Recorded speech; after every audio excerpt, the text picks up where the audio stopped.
Dad forces daughter to call off wedding. 50 years later, she finds note in Mom's wallet. Hey lovely people, I'm Scott Leffler from Wonder Earth. Before we begin, make sure you smash the like button, subscribe to our channel, and click the notification bell for new amazing videos. Not many heartbreaks are caused by parents. This woman was forced to choose between a love of a lifetime or her dream education. Decades later, her mother leaves behind a hint of truth she always knew. Janice Rood's nightmare had come true. To most, the decision seemed obvious, go with her head. But she couldn't stop the ache in her chest. Everything was finally coming together. She had a steady job, she was working her way towards her career, and she had her dream guy. But her father didn't approve. He was threatening to cut off all financial help toward her tuition. She now had an ultimatum: college or love. Janice Rood was a humble woman. Her father worked every day of his life from morning to night. He knew what hard work meant from running his very own successful diving board company in Reno, Nevada, where Janice was born and raised. She watched her father struggle early on in his career. She realized from a young age that reaching her dreams would take hard work. So she decided to pursue a career in biology in Occidental College. But she didn't expect this hiccup in what seemed like a simple life plan. Rood's family business never measured their success by profit. They were well off but not rich. That's why Rood's father agreed to pay for only part of her tuition fees. Thankfully, she wasn't a stranger to chipped nails. She went out and found a job in the cafeteria on campus. This allowed her to make up the rest of her fees and attend classes between shifts. She was tired, but the ache to her exhaustion that made her feel accomplished. Nothing could keep her from reaching her goals. Nothing except one daily visitor. Distractions interfered with success. Rood knew this. She was already a minority, a woman studying science.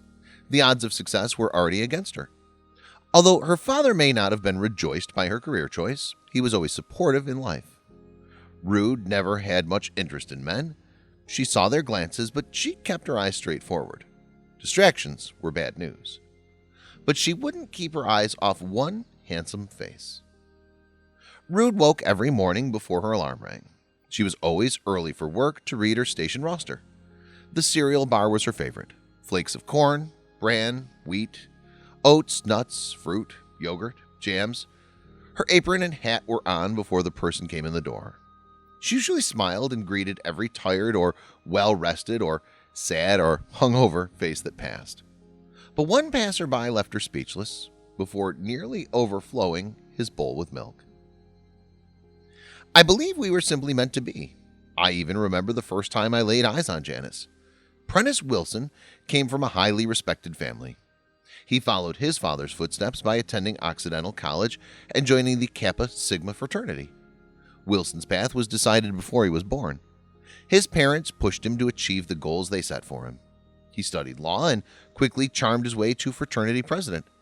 His plan was right on track. Keeping up with all those expectations required a good breakfast. He didn't expect a pretty young woman behind the milk to catch his eye. But before long, Rood recognized him from the paper. Wilson's name was whispered daily. His actions were bold enough to grab the attention of everyone on campus, including sophomore Rood. When Gene Grigsby was turned away from Kappa Sigma fraternity purely because he was black, Wilson quit. He left Kappa Sigma and set up his own independent group. Their first pledge?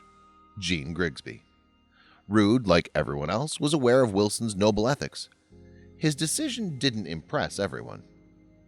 Weeks went by. Rood and Wilson caught glimpses of one another and looked away just as fast.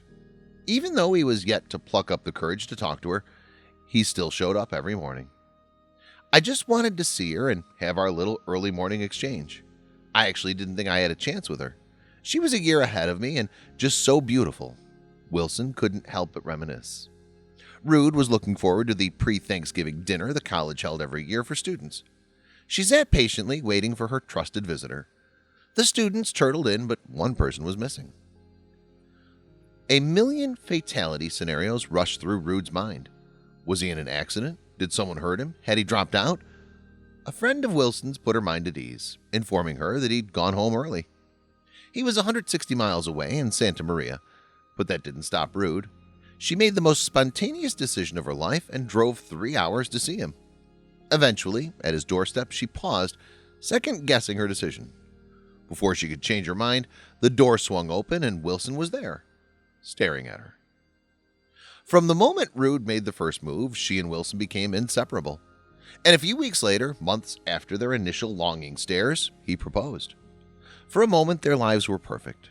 Rude had decided that one distraction wouldn't be so bad, and Wilson was already planning their lives together. Their engagement was even announced in the local paper.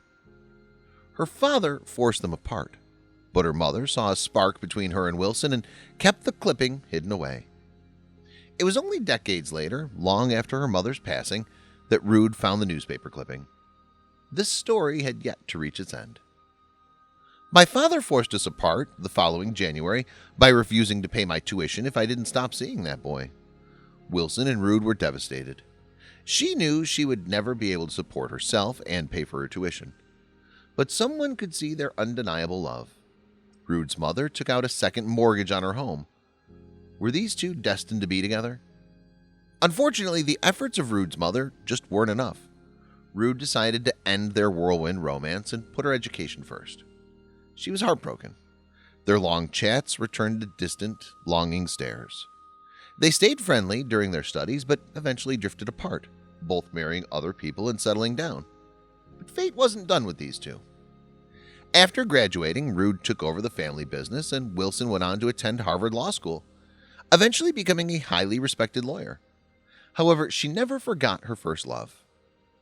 Prentice and I should have taken his mother's advice at the time, which was to elope.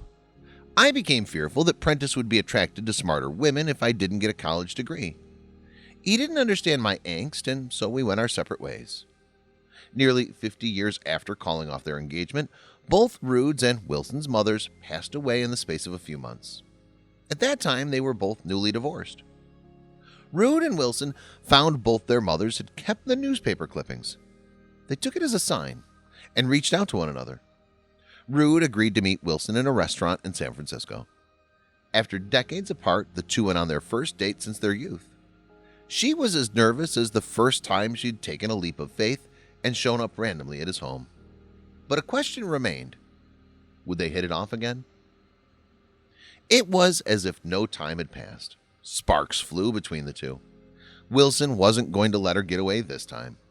He got down on one knee and popped the question after 6 months of dating. Before she'd had the chance to change her mind, they married on their college campus, Occidental College.